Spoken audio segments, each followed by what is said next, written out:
Karena kalau dulu kita di sekolah dijewer guru aja nggak ngomong kan sama orang tua, diginiin gitu. Dilempar Iya, dilempar buku penghapus, kayak penghapus kayak ini papan tulis yang kayu lagi. der gitu.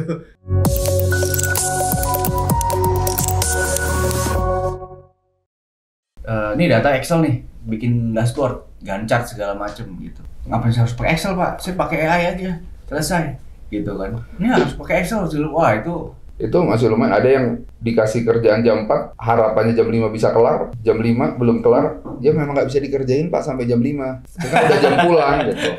Ya nggak bisa dong, saya dipaksa sampai di atas jam 5, Bapak juga baru ngasihnya jam 4. gitu tuh gengsinya nggak? Iya. Kayaknya kan gitu kan, Bapak besok lah Pak gitu. Nih apa dia bilangnya work life balance dok. Jadi memang tinggal nunggu boomernya pada pensiun aja, milenial Gen Z pasti lebih nyambung masuk Gen Alpha. Gen Alpha benar. Dengan tantangan yang pasti ada lagi. Ada lagi nih Alpha nih. Wah, milenial ke Alpha nih dok, justru dok. Pokoknya kalau udah lompat satu generasi, itu pasti terlalu banyak perkembangan yang menyebabkan tadi hidup mereka berbeda jauh. Boomer ke Gen Z hidupnya udah kejauhan nih. Yang satu kenal handphone udah umur 30-40 tahun, yang satu dari SD juga udah megang handphone. Benar. Jadi yang satu fokus hidup itu harus fokus di dunia nyata, di dunia offline. Kalau anak Gen Z, kalau dia di offline nggak ada teman sekarang. Coba lihat di taman-taman sekarang nggak ada. Anak SD main udah nggak ada. Saya di komplek perumahan di Lebak Bulus itu ada taman. Yang main cuma anak TK. Oh gitu. Jadi kalau udah SD dia udah kenal sosial media, ya memang separuh kehidupannya akan ada di sana. Kalau kita paksain mereka nggak masuk ke situ, ya nggak punya kehidupan. Iya, kehidupan, nggak ada sosialisasi dok ya. Betul. Gen X sekarang udah ada standar TikTok. Wah iya tuh, ada standar TikTok tuh. Iya, kalau orang tua saya kan beli tanah gitu kan dok. Iya. Betul. Beli tanah, beli kan pasti gitu kan. Iya. Apa habis nikah setahun kan langsung rumah dulu baru yang lain. Iya. Padahal dihitung-hitung Beli tanah. kayaknya ini nggak terlalu penting dulu gitu. Betul. Udah nggak terlalu penting. Iya. Opsinya kalau kita mau maksain dapat rumah yang jauh, akhirnya repot kalau mau ke kantor atau mau ngapain di Tadi dok, di Jakarta. selatan Jakarta dok. Iya, selatannya sampai Tangerang Banten maksudnya. ujung lagi. Ya itu yang standar kesuksesannya dipaksain untuk sama. Padahal kondisinya udah beda harusnya. Makanya saya beli ini tanah. Enggak Pak, saya mau beli tanah digital aja, saya bilang gitu. Ah digital apa? Blockchain, Bitcoin. Apa itu katanya? Memang dunianya udah terlalu berbeda. Dia udah beda. Dan tidak bisa dipaksakan sama. Belum lagi yang kemarin unik tuh parenting. Parenting. Sadar nggak? Gen Z itu kebanyakan orang tuanya berada di kondisi baru melek parenting. Kalau kita dulu kan dipukul lah, disabet lah. Itu biasa dong. Itu Sama guru juga digampar kan. Itu biasa. Orang-orang kayak kita ketika jadi orang tua, parent, apalagi mungkin 5 tahun ke belakang, parenting kan baru mulai masuk tuh. Anak itu nggak boleh dibentak, nggak boleh diginiin. Akhirnya kebablasan. Jadi yang jadi problem sekarang karena anaknya terlalu diperhatikan. Ya, anak sekarang kayaknya nggak ada sepedaan 1 kilo, 2 kilo jauh-jauh gitu. Dijagain bener. Mereka sulit untuk decision making.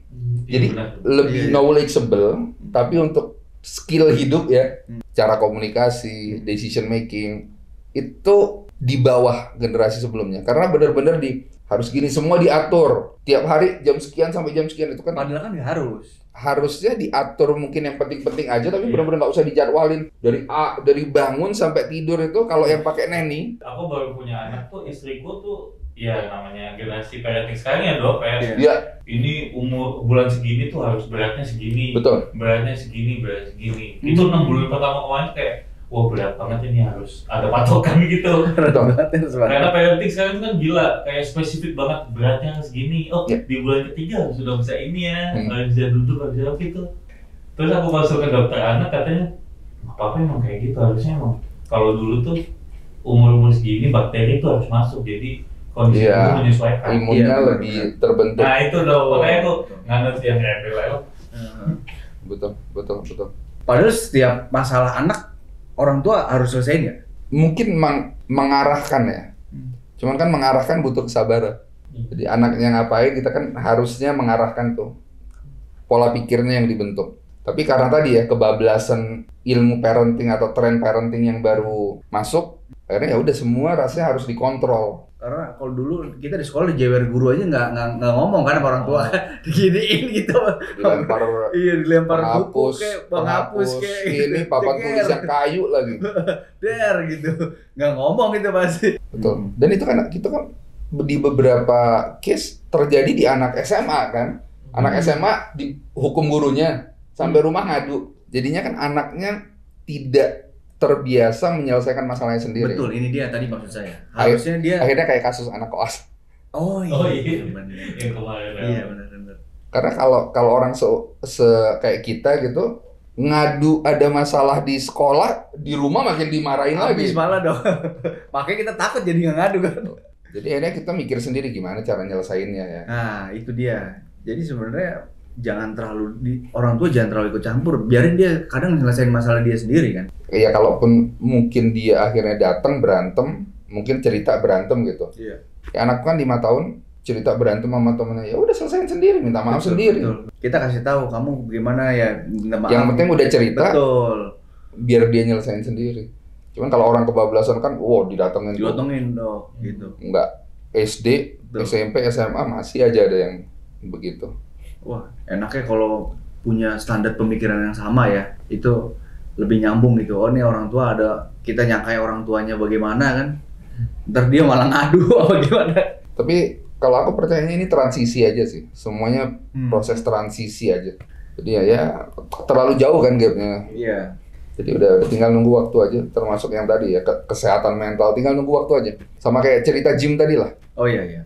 Orang nanti akan lebih aware. Mungkin supaya orang aware memang harus ada kasus-kasus kayak kemarin. Cuman sayangnya kalau udah ada kasusnya, tapi orang nggak aware juga. Jadi minimal kita aware di level keluarga aja lah. Berarti no viral, no aware. No aware. Betul. Dia kan no viral nggak ada. Kejelasan begitu. Iya. Itu Viral, piramida hukum di Indonesia. Iya. Yang paling atasnya viral. Viral itu penegak hukum juga no viral no justice kan dia. Betul. Betul. Baru tuh.